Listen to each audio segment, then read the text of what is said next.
special beyond with you. Yes, Vinita, today is our Christmas celebration. Great reminder of our Renima's birth commemoration. True words, see, but just simple in your words. Do you remember this year it's our Jubilee Year Christmas Fest? Oh, it might be as a celebration of first birthday or any anniversary. But this year, we come across this word Jubilee frequently. What's great about this word Jubilee? The word Jubilee we just used to express 25th or 50th years of anniversary commemoration. Rexy, it's not a matter of just, it's the year of hope. Our babe once born with a promise to the life of us as Lord's child. In the year 2000, our celebration was with the entitlement as Christu Jayanti. And this year, 2025, is the year themed as Pilgrims of Hope. The hope towards humanity, the year of joy, the year to assure the human dignity and rights for all. Anita, wait, you have said more than enough. But can you say as I could understand? Okay, I shall explain you with examples from our school. It will be easy for you. In the month of October, do you remember Bible Expo by our teachers? Yes, how can we forget it? Exactly, our teachers, without any difference of Christian, Hindu and Muslim, they work unitedly with the joy to exhibit various themes from the life of Christ. Many competitions as quiz, tabla, drama, fancy dress, etc. When conducted on the whole, it's the treat of peak fraternity. We found it to be the mark guiding sign towards our pilgrims of hope.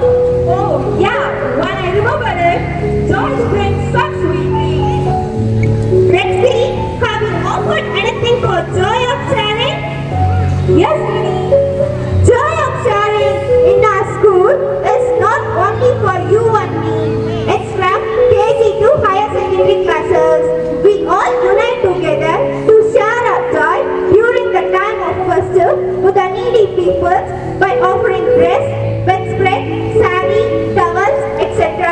Those offerings are contributed to old age homes, AIDS homes, and orphanages. Here, the happiness multiplies with our care and love to one another. When we find the sharing of joy, it's the exact action and the pilgrims of hope. Then, the saplings can be offered in the month of September. Yes, Minnie, I bought them for a week. Then I willingly offered them to our school. This is also a part of Jubilee celebration that seeds our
நாலு நல்ல வார்த்தை கேட்கணும்னா எந்த வேலை கிடந்தாலும் கிடைக்கட்டும்னு தினமும் இங்க வர்றது.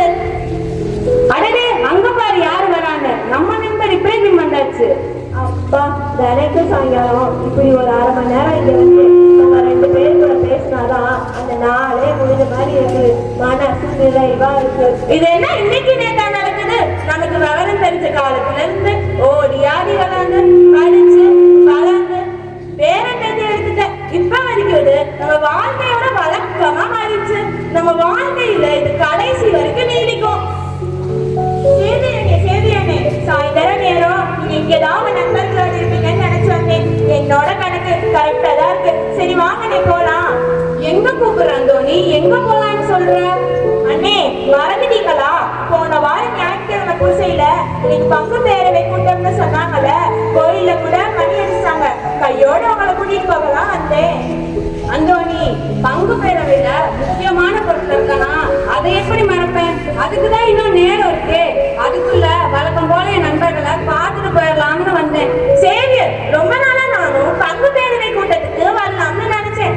ஆனா இன்னைக்குதான் சரியான நேரம் அமைஞ்சிருக்கு. இப்ராஹிம், நீயும் நானும் சேவையாளோட பங்கு பேரவை கூட்டத்துக்கு போயிட்டு வரலாமா? ஒவ்வொரு முறையும் நீங்க மீட்டிங்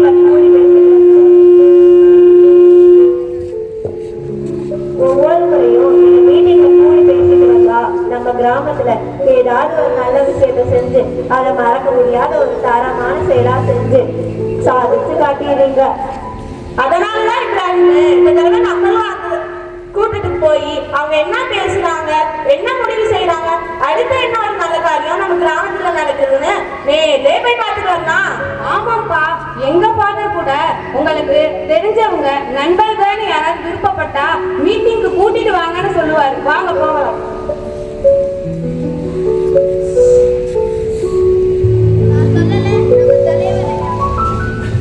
நான் சொல்லல, நம்ம தலைவரையா ஃபாதர் வரதுக்கு முன்னாடியே கரெக்டா வந்துருவாருன்னு. தம்பி, மத்தவங்களுக்கு முன்மாதிரியா இருக்கிறாரு தம்பா தலைவரு.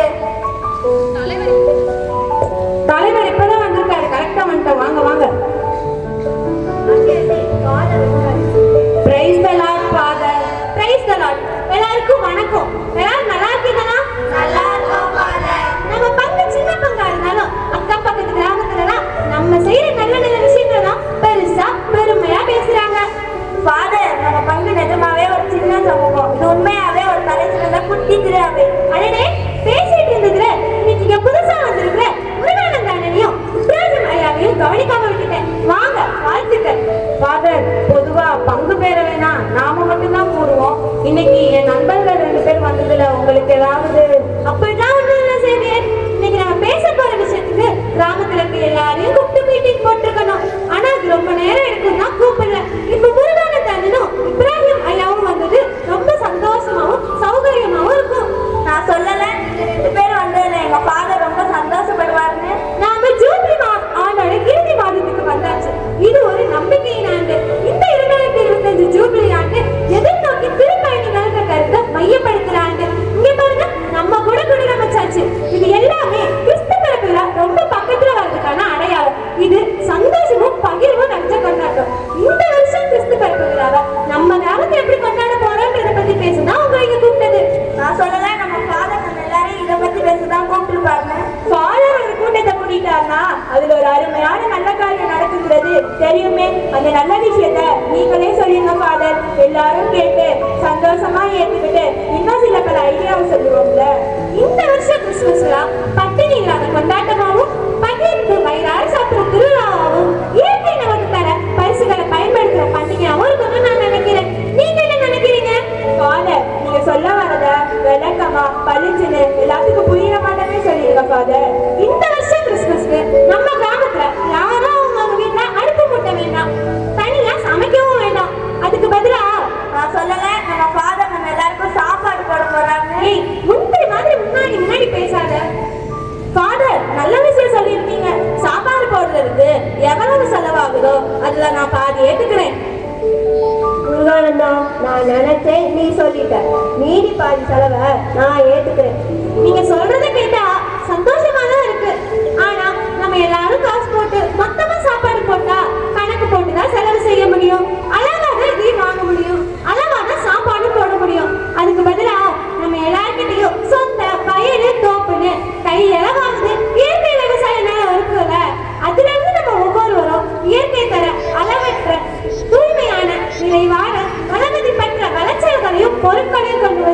எல்லாரும் ஒத்துமையா ஒரே குடும்பமா சேர்ந்து சமைச்சு வயிறார சாப்பிட்டு மனசு நிறைய வீட்டுக்கு போனா அந்த சந்தோஷம் எவ்வளவு பெருசா இருக்கும்.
பாத்தியா தொழிலரசுக்காக எல்லா சொத்தையும் விட்டு அத்தனை கடனை அடிச்சுட்டு சொந்த ஊரை காலி பண்ணி ஒரு மாசமா ஊரை விட்டு ஊர் அடைஞ்சு இப்படி அகதியாக வந்து இந்த கிராமத்துல நிற்கிறோம்.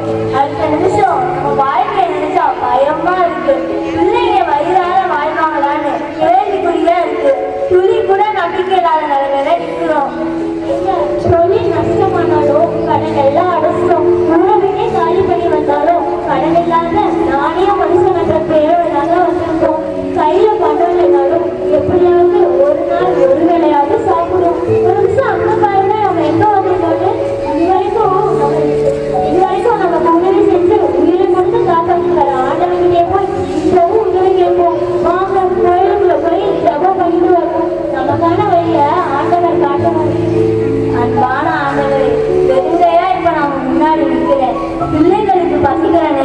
தேவையான சாப்பாடு கூட கொடுக்க முடியாத நிலைமையில நிக்கிறேன். ஒரு காரியத்தை ஆழமா நினைச்சு, ஆண்டவரே உங்ககிட்ட கேட்டு ஜெபிச்சா அதற்கு உண்மையான பதில் கொடுக்கிற ஆண்டவர் நீதானே இப்ப உங்ககிட்ட சொல்லிட்டேன். எங்க வயிற்றுக்கும் வாழ்க்கைக்கும் ஒரு நல்ல வழியை காட்டுங்க. அப்பா அப்பா, எனக்கு ரொம்ப பசிக்குதுப்பா, சாப்பிட ஏதாவது வாங்கிட்டாங்கப்பா. வாங்க, ஊருக்குள்ள போய் ஏதாவது வேலை கிடைக்குதான்னு பார்ப்போம். அந்த வேலையை செஞ்சு கொடுத்துட்டு காசு கிடைச்சா சாப்பாடு வாங்கி தரேம்மா.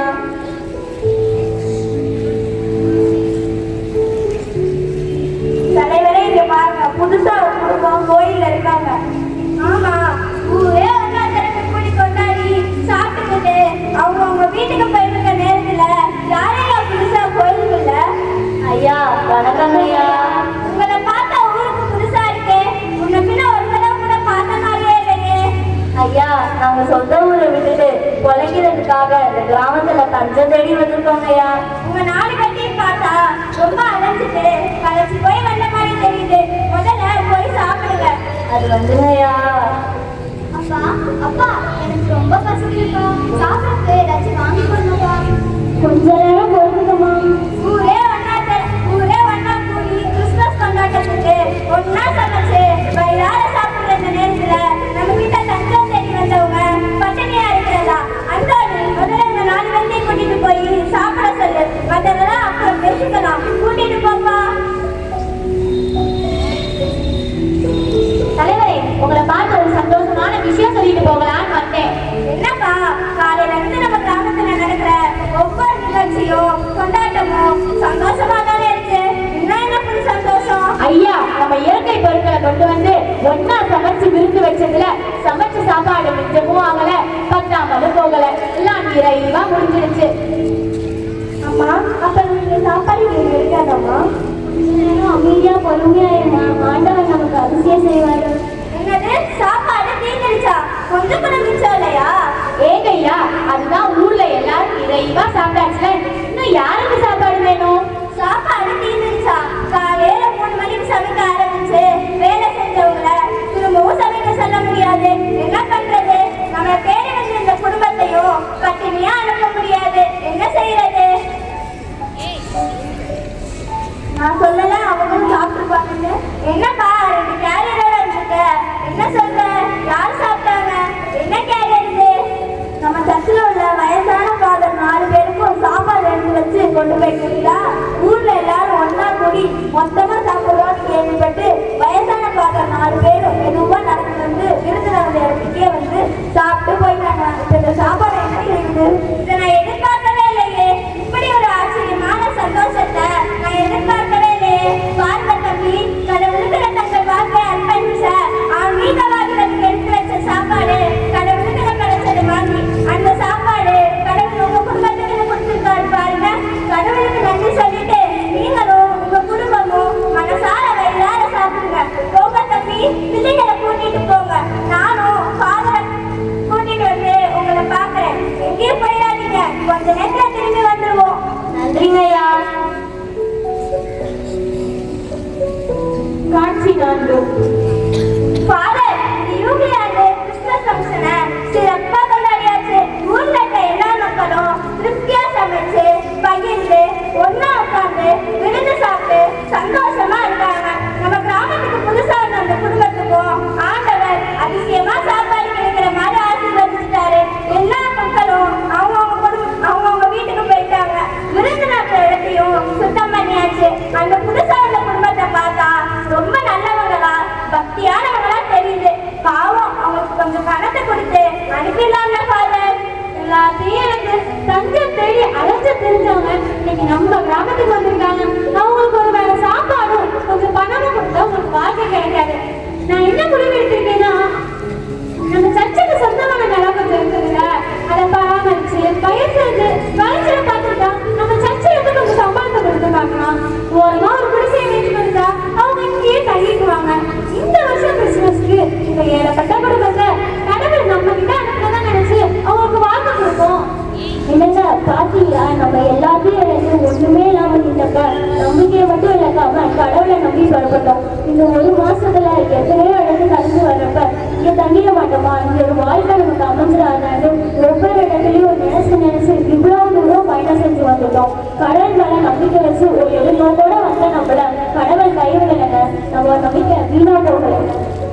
எஸ் நீ ரொம்ப சரியா சொன்ன. பிள்ளைகளா, நம்பிக்கையின் ஆண்டான இந்த யூபிலி ஆண்டு கிறிஸ்துமஸ கடவுளின் அருளால நம்ம சந்தோஷமா கொண்டாடுவோம். Merry